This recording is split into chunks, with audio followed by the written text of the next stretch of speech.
Hi friends, ನಿಮ್ಮೆಲ್ಲರಿಗೂ ಕೂಡ ನಿಮ್ಮದೇ ಆಗಿರ್ತಕ್ಕಂಥ ಯೂಟ್ಯೂಬ್ ಚಾನಲ್ ಸ್ಟಡಿ ವಿತ್ ಪರಶುರಾಮ್ಗೆ ಸ್ವಾಗತ ಅಂತ ಹೇಳ್ತಾ, ನಾವು ಇದೇ ವರ್ಷದಿಂದ 2026ರಲ್ಲಿ 6ನೇ ತರಗತಿಯ ಪ್ರವೇಶ ಪರೀಕ್ಷೆ, ನಮ್ಮ 5ನೇ ತರಗತಿಯ ಮಕ್ಕಳಿಗಾಗಿ ಬರೀತಕ್ಕಂಥ ಒಂದು ಕ್ರೈಸ್ಟ್ನ ವಸತಿ ಶಾಲೆಗಳ ಪ್ರವೇಶ ಪರೀಕ್ಷೆಗಾಗಿ ವಿಡಿಯೋಗಳನ್ನು ಮಾಡ್ತಾ ಇದ್ದೀವಿ.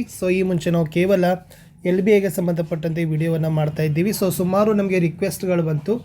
ರಿಕ್ವೆಸ್ಟ್ಗಳ ಆಧಾರದ ಮೇಲೆ ಕೂಡ ಈ ವರ್ಷ 2026ರಲ್ಲಿ ನಾನು ನಿಮಗೆ ಕ್ರೈಸ್ಟ್ನ ವಸತಿ ಶಾಲೆಗಳ ಪ್ರವೇಶ ಪರೀಕ್ಷೆಗೆ ಬರ್ತಕ್ಕಂಥ ವಿಡಿಯೋಗಳನ್ನು ರಿಲೀಸ್ ಮಾಡ್ತಾ ಇದ್ದೀವಿ. ಶಾರ್ಟ್ಲಿ ನಿಮಗೆ ಚೆನ್ನಾಗಿ ಮಾಹಿತಿಯನ್ನು ಕೊಡ್ತೀವಿ. ಖಂಡಿತವಾಗಿ ಓದಬೇಕು, ಎಲ್ಲೆಲ್ಲಿ ವಿಷಯಗಳಿದ್ದಾವೆ ಅನ್ನೋದನ್ನು ನಾನು ನಿಮಗೆ ಶೇರ್ ಮಾಡ್ತಾನೆ ಹೋಗ್ತೀನಿ. ಫಸ್ಟ್ ನಿಮಗೆ ಗೊತ್ತಿರಲಿ, ನಿಮ್ಮ 4 ಮತ್ತು 5ನೇ ತರಗತಿಯ ಪುಸ್ತಕದಿಂದ 90ರಷ್ಟು ಅಂಕಗಳು ಬರ್ತವೆ. 90ರಷ್ಟು ಅಂತಂದರೆ ಒಂದು 18 ಮಾರ್ಕ್ಸ್ ಅಂತ ತಿಳ್ಕೊಡ್ರಿ. 4ನೇ ಮತ್ತು 5ನೇ ಕನ್ನಡ ಪುಸ್ತಕದಿಂದ ನೀವು ಕನ್ನಡದಲ್ಲಿ ಏನು ಮಾಡ್ಬೋದು, ಒಂದು 17-18 ಮಾರ್ಕ್ಸ್ಗಳನ್ನ ತೊಗೋಬೋದು. ಒಂದೆರಡು ಕ್ವಶನ್ ಸ್ವಲ್ಪ ಏನಾಗಿರ್ತದೆ, ಹಾರ್ಡ್ ಇರ್ತದೆ ಅಂತಲೇ ಹೇಳ್ಬೋದು. ಯಾವ ಥರ ಆಗಿರ್ತಕ್ಕಂಥದ್ದು ನೋಡೋಣ. ವಿಡಿಯೋನ ಲೈಕ್, ಶೇರ್ ಮತ್ತು ಸಬ್ಸ್ಕ್ರೈಬ್ ಮಾಡೋದನ್ನು ಮಾತ್ರ ಮರೆಯದ್ರಿ. ಹೊಸದಾಗಿರ್ತಕ್ಕಂಥದ್ದು MDRS ಕ್ರೈಸ್ ಎಂಟ್ರೆನ್ಸ್ ಎಕ್ಸಾಮ್ ಅಂತಲೇ ಒಂದು ಹೊಸದಾಗಿರ್ತಕ್ಕಂಥ ಪ್ಲೇಲಿಸ್ಟ್ ಲಿಂಕ್ ಮಾಡ್ತಾರೆ. ಆ ಕ್ರೈಸ್ಟ್ನ ಎಂಟ್ರೆನ್ಸ್ ಪರೀಕ್ಷೆ ಪ್ಲೇಲಿಸ್ಟ್ ಲಿಂಕನ್ನು ಚೆನ್ನಾಗಿ ನೀವು ಅಪ್ಡೇಟನ್ನು ಮಾಡ್ಕೋತ ಹೋದ್ರಿ. ಅಲ್ಲಿ ನಿಮಗೆ ಖಂಡಿತವಾಗಿ ವಿಡಿಯೋಗಳು ಸಿಗ್ತವೆ. ಸುಮಾರು ವಿಡಿಯೋಗಳನ್ನು ಪ್ರಿಪೇರ್ ಮಾಡ್ತಾ ಇದ್ದಾರೆ. ಸಿಗ್ತದೆ. ಖಂಡಿತವಾಗಿ ನಿಮಗೆ ಯೂಸ್ ಆಗ್ತದೆ ಅಂತ ಹೇಳ್ತಾ ವಿಡಿಯೋನ ಶುರು ಮಾಡ್ತೀನಿ. ನಮ್ಮ ವಾಟ್ಸಪ್ ಚಾನಲ್ ಮತ್ತು ಟೆಲಿಗ್ರಾಮ್ ಗ್ರೂಪ್ಗೂ ಕೂಡ ಜಾಯ್ನ್ ಆಗಿ. ಮೊದಲ ಪ್ರಶ್ನೆ ಇತ್ತು, ನಾನಾರ್ಥಕಗಳನ್ನು ಕೇಳ್ತಾರೆ. ನೋಡಿ, ದಂಡ ಪದದ ನಾನಾರ್ಥಕ ಅಂತ ಕೇಳಿದರು. ನಿಮಗೆ ಗೊತ್ತಿದೆ, ದಂಡ ಅಂತಂದರೆ ಶಿಕ್ಷೆ ಮತ್ತು ಕೋಲು ಅಂತಕ್ಕಂಥದ್ದು ಬರ್ತದೆ. ಒಟ್ಟಾರೆ ನೀವೇನು ಮಾಡಬೇಕಪ್ಪ ಅಂದರೆ, ನಾನಾರ್ಥಕ ಆಗಿರ್ಬೋದು, ಸಮಾನಾರ್ಥಕ ಆಗಿರ್ಬೋದು, ಅಥವಾ ಶಬ್ದಗಳ ಹೊಸ ಪದಗಳ ಅರ್ಥ ಅಂತ ಪುಸ್ತಕದಲ್ಲಿದ್ದಾವಲ್ಲ, ಅವುಗಳನ್ನು ಮಕ್ಕಳೇ ನೀವು ಏನು ಮಾಡಿಯಪ್ಪ ಅಂದರೆ ಒಂದು ಲಿಸ್ಟ್ ಮಾಡ್ಕೊಂಡು ಓದಿ 4 ಮತ್ತು 5ನೇ ತರಗತಿಯ ಎಲ್ಲ ಪಾಠದ್ದು. ಇನ್ನು ಕವಿ ಕಾವ್ಯ ಪರಿಚಯದಲ್ಲಿ ಅಂಬಿಕಾತನಯ ದತ್ತ ಇದು ಯಾರ ಕವಿಯ ಕಾವ್ಯನಾಮ ಅಂತ ಕೇಳಿದ್ದಾರೆ. ಅಂಬಿಕಾತನಯ ದತ್ತ ಅಂತಕ್ಕಂಥದ್ದು ಯಾರಪ್ಪ ಅಂದರೆ ದ.ರಾ. ಬೇಂದ್ರೆ ಅವರ ಕಾವ್ಯನಾಮ ಅನ್ನೋದು ನಿಮಗೆ ಗೊತ್ತಿರಲಿ. ನೀವುಗಳು ಕೂಡ ಏನು ಮಾಡಬೇಕು, ಆಲ್ ಕವಿಗಳು 4-5ನೇ ತರಗತಿ ಕವಿ ಯಾರು, ಕವಿಯ ವರ್ಷ, ಜನ್ಮಸ್ಥಳ, ಕೃತಿಗಳು, ಪ್ರಶಸ್ತಿ, ಅಂಕಿತ ನಾಮ, ಕಾವ್ಯನಾಮಗಳನ್ನು ನೋಡ್ಕೊಡ್ರಿ. ಪ್ರಶ್ನೆ 3, ಎತ್ತುಗಳು ಗದ್ದೆಯಲ್ಲಿ ನೇಗಿಲನ್ನು ಎಳೆಯುವವು. ಕ್ರಿಯಾಪದ ಕೇಳಿದ್ದಾರೆ. ಅಂದರೆ ವಾಕ್ಯದಲ್ಲಿ ಕರ್ತೃ, ಕರ್ಮ, ಕ್ರಿಯಾಪದಗಳನ್ನು ಗುರುತಿಸ್ತಕ್ಕಂಥದ್ದು ನಿಮಗೆ ಗೊತ್ತಿರಬೇಕು. ಎತ್ತುಗಳು ಕರ್ತೃ, ಗದ್ದೆಯಲ್ಲಿ ನೇಗಿಲನ್ನು ಅಂತ ಕೇಳಿದ್ದಾರೆ. ಅದು ಕೂಡ ನಿಮಗೆ ಗೊತ್ತಿರಲಿ. ಆಮೇಲೆ ಎಳೆಯುವವು ಅಂತಕ್ಕಂಥದ್ದು ಏನಪ್ಪ ಅಂದರೆ ಕ್ರಿಯಾಪದ ಬರ್ತದೆ, ವರ್ಬ್ ಫಾರ್ಮ್ ಅಂತ ಕರಿತೀವಿ, ಅದು ಕೂಡ ಗೊತ್ತಿರಲಿ. ಇನ್ನು ಮಹೇಂದ್ರ ಮಾರುಕಟ್ಟೆಗೆ ಹೋಗುತ್ತಾನೆ ಅಂತ ಇದೆ, ವರ್ತಮಾನ ಕಾರಕ ಪ್ರತ್ಯಯ ಅಂತ ಕೇಳಿದ್ದಾರೆ. ವರ್ತಮಾನ ಕಾರಕ ಪ್ರತ್ಯಯ ಯಾವುದು ಅಂತ ಕೇಳಿದ್ದಾರೆ. ಇದರಲ್ಲಿ ಉತ್ತ ಅಂತ ಬರ್ತದೆ. ಉತ್ತ ಅಂತಕ್ಕಂಥದ್ದು ಏನಪ್ಪ ಅಂದರೆ ಅದು ವರ್ತಮಾನ ಕಾರಕ ಪ್ರತ್ಯಯ ಅನ್ನೋದು ನಿಮಗೆ ಗೊತ್ತಿದೆ. ಪ್ರಶ್ನೆ 5, ಹುಡುಗನು ಹಣ್ಣನ್ನು ತಿಂದನು ಈ ವಾಕ್ಯದಲ್ಲಿ ವರ್ತಮಾನ ಕಾಲದ ಬಹುವಚನ ರೂಪದಲ್ಲಿ ಬರೆದಾಗ ಅಂತ ಕೇಳ್ತಾನೆ. ಅಂದರೆ ಹುಡುಗನು ಹಣ್ಣನ್ನು ತಿಂದನು ಅನ್ನೋದು ವರ್ತಮಾನ ಕಾಲದಲ್ಲಿ ಇದೆ. ಇದನ್ನೇ ಬಹುವಚನದಲ್ಲಿ ಮಾಡಿದಾಗ ಹುಡುಗನು ಇದ್ದಿದ್ದು ಹುಡುಗರು, ಹಣ್ಣನ್ನು ಇದ್ದಿದ್ದು ಹಣ್ಣುಗಳು, ತಿಂದನು ಇದ್ದಿದ್ದು ತಿಂದರು. ಎಲ್ಲಿದೆ ನೋಡಿ, ಅದು ಹುಡುಗರು ಹಣ್ಣುಗಳನ್ನು ತಿಂದರು ಅಂತಕ್ಕಂಥದ್ದಿದೆ. ಆಪ್ಷನ್ 2 ಅಂತಕ್ಕಂಥದ್ದು ರೈಟ್ ಆನ್ಸರ್ ಬರ್ತದೆ. ಈ ತರನಾಗಿ ನೀವೇನು ಮಾಡಬೇಕಪ್ಪ ಅಂದರೆ ಹುಡುಗರು ಹಣ್ಣನ್ನು ತಿನ್ನುತ್ತಾರೆ. ಆಪ್ಷನ್ ವರ್ತಮಾನ ಕಾಲ ಇದೆ.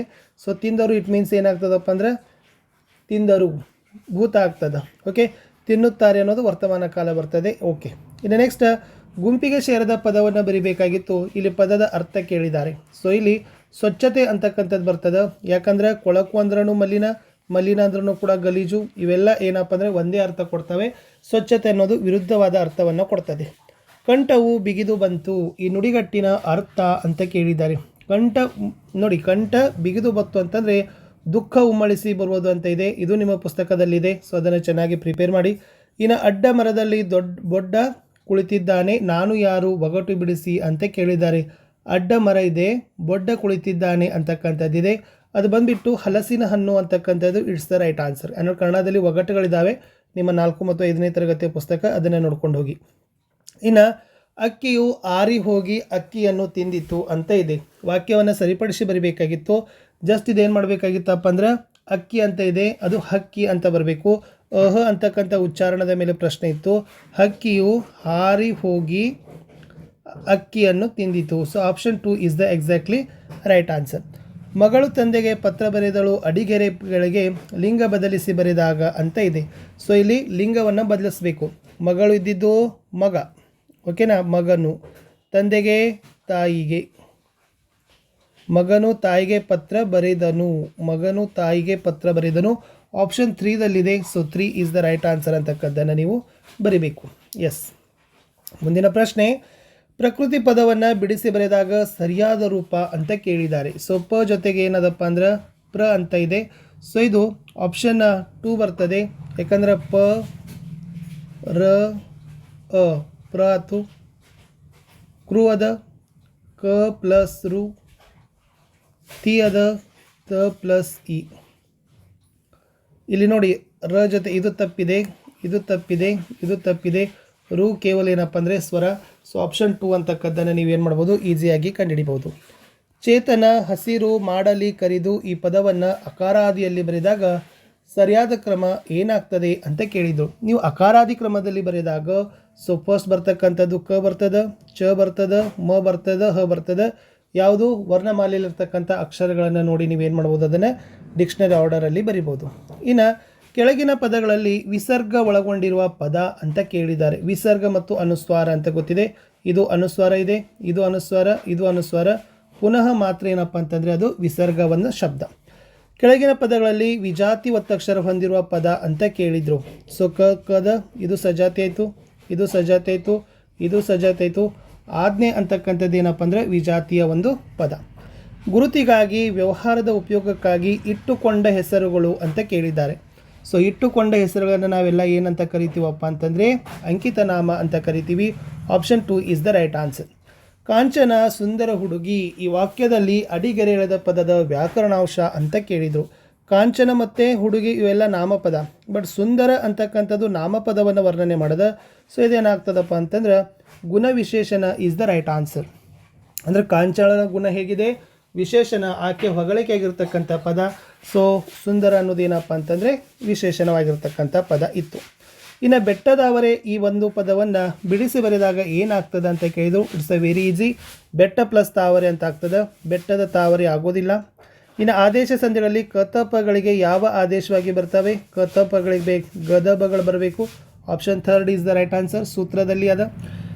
ಬಿ ವಿ ಕಾರಂತರು ರವೀಂದ್ರನಾಥ್ ಟ್ಯಾಗೋರ್ ಅವರ ಈ ಭಾಷೆ ನಾಟಕವನ್ನು ಪಂಜರಶಾಲೆ ಎಂಬ ಕನ್ನಡಕ್ಕೆ ಅನುವಾದಿಸಿದ್ದಾರೆ ಅಂತ ಕೇಳಿದ್ದಾರೆ. Bengali is the right answer. ಇನ್ನು ನಿಮ್ಮ ಊರಿನ ರಸ್ತೆ ದುರಸ್ತಿ ಮಾಡಲು ಗ್ರಾಮ ಪಂಚಾಯತಿಗೆ ಪತ್ರ ಬರೆದರೆ ಅದು ಯಾವ ಪತ್ರ ಅಂತ ಕೇಳಿದ್ರು. ಅದು ಮನವಿ ಪತ್ರ ಆಗ್ತದೆ ಅಂತ ಇತ್ತು.